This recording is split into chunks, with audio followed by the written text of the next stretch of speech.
اس video میں ہم پڑھیں گے سمری رائٹنگ کے متعلق۔ جب بھی کسی کہانی یا نظم وغیرہ کا اپنے آسان الفاظ میں 1/3 یعنی 1/3 الفاظ میں خلاصہ کیا جاتا ہے تو اسے سمری رائٹنگ کہا جاتا ہے۔ یعنی جب سمری کی جاتی ہے تو جو پیسج سامنے آتا ہے اس کی جو لمبائی ہے وہ اس سے 3 گنا کم ہوتی ہے جو کہ اصل پیسج کی لمبائی ہوتی ہے۔ مثال کے طور پر اگر اصل پیسج کے اندر 300 الفاظ استعمال کیے گئے ہیں ہمارے پاس صرف 100 الفاظ باقی رہ جانے چاہیے۔ تو اس کا مطلب یہ ہوا کہ سمری کی جو لمبائی ہے وہ اصل مضمون کے مقابلے میں خاصی کم ہوتی ہے۔ تو ایسا کرنے کے لیے جب سمری لکھی جاتی ہے تو اصل مضمون میں سے تمام غیر ضروری باتیں نکال کر صرف اہم باتوں کے اوپر فوکس کیا جاتا ہے اور انہیں اپنے الفاظ میں لکھ دیا جاتا ہے۔ سمری لکھتے وقت اس بات کا خاص خیال رکھا جاتا ہے کہ اس میں کسی غیر ضروری بات یا اپنی ذاتی رائے کو شامل نہ کیا جائے، اور جو اصل مضمون یا کہانی وغیرہ میں یا پھر نظم میں بات کہی گئی ہے صرف اسی بات کو ہی چند الفاظ میں سمرائز کر دیا جائے۔ ایک اور اہم بات جو سمری رائٹنگ سے متعلق ہے وہ یہ ہے کہ سمری کرتے وقت جب ہم ایک مرتبہ تحریر لکھ لیتے ہیں تو اسے اچھی طرح سے پڑھ کے مزید ایڈٹ وغیرہ بھی کیا جا سکتا ہے، یعنی اس میں سے مزید اگر کوئی غیر ضروری باتیں نکالنی ہو یا جملوں اور الفاظ کی ترتیب وغیرہ تبدیل کرنی ہو تو اس کی بھی گنجائش ہوتی ہے۔ تو کسی بھی کہانی یا پیسج کو اچھی طرح سے پڑھ کر سمجھنے کے بعد جب ہم اس کی سمری لکھنا شروع کرتے ہیں تو پہلے ہم ڈرافٹ 1 لکھ لیتے ہیں، یعنی جب اسے ایک مرتبہ سمرائز کر کے لکھتے ہیں تو وہ ڈرافٹ 1 کہلایا جائے گا۔ پھر جب اسے مزید ایڈٹ وغیرہ کیا جاتا ہے یعنی اس میں سے غیر ضروری باتیں وغیرہ نکال دی جاتی ہیں تو پھر اسے دوبارہ نیٹ کر کے لکھا جاتا ہے اور وہ ڈرافٹ 2 کہلایا جائے گا۔ یعنی ہمیں بار بار اس پیسج کو ریڈ کرنا یعنی پڑھنا پڑتا ہے، پھر ہم اسے چیک کرتے ہیں اور ساتھ ہی ہم اس کو ایڈٹ کرتے ہیں، یعنی اس میں سے غیر ضروری باتیں وغیرہ نکال دیتے ہیں اور پھر اسے ری رائٹ کرتے ہیں یعنی دوبارہ سے لکھ لیتے ہیں۔ تو اس طرح سے سمری کرتے وقت ہمیں ان مختلف سٹیپس کو دہرانا پڑتا ہے تاکہ بالآخر ہم ایک معیاری یعنی اچھی سمری لکھ سکیں۔ اور جب آپ کو یہ یقین ہو جائے کہ آپ کا ڈرافٹ جو ہے وہ بالکل سمری کے عین مطابق ہے یعنی اس پر پورا اترتا ہے تو پھر آپ اس کو فائنل ڈرافٹ کے طور پر یا پھر فائنل سمری کے طور پر نیٹس میں لکھ کر پیش کر سکتے ہیں چیک ہونے کے لیے۔ تو چلیے اب ہم سمری رائٹنگ سیکھنے کے لیے اس کہانی سے مدد لیتے ہیں۔ کہانی کا نام ہے دی اینٹس اینڈ دا گراس ہاپر یعنی چونٹیاں اور ٹڈا۔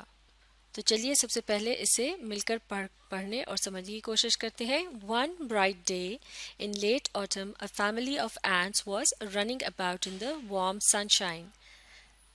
یعنی موسم خزاں کے آخری دنوں میں چونٹیوں کا ایک خاندان جو تھا وہ تیز دھوپ میں ادھر ادھر بھاگ رہا تھا گرم دھوپ میں۔ Drying out the grain they had stored up during the summer. اور وہ ان دانوں کو خشک کرنے کی کوشش کر رہے تھے جنہیں انہوں نے گرمی کے موسم میں جمع کیا تھا۔ When a starving grasshopper, his fiddle under his arm, came up and humbly begged for a bite to eat. اس موقع پر ایک ٹڈا جیسے کہ اس تصویر میں آپ دیکھ سکتے ہیں چونٹیوں کے اس خاندان کے پاس آئے، اور اس ٹڈے کے پاس کیا تھا؟ اس کے ہاتھ میں ایک، یہ اس تصویر میں جیسے کہ آپ دیکھ سکتے ہیں وائلن نما ایک ساز ہے جسے فڈل کہا جاتا ہے۔ تو ٹڈا جو تھا وہ بھوک سے نڈال ہو رہا تھا، اسے کہتے ہیں سٹارونگ۔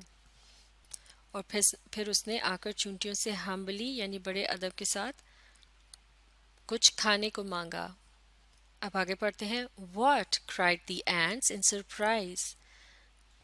یعنی چونٹیاں ٹڈے کی اس بات سے چونک گئیں، بہت حیران ہوئی اور انہوں نے کہا کیا؟ Haven't you stored anything away for the winter? کیا تم نے سردیوں کے لیے کچھ بھی جمع نہیں کیا تھا؟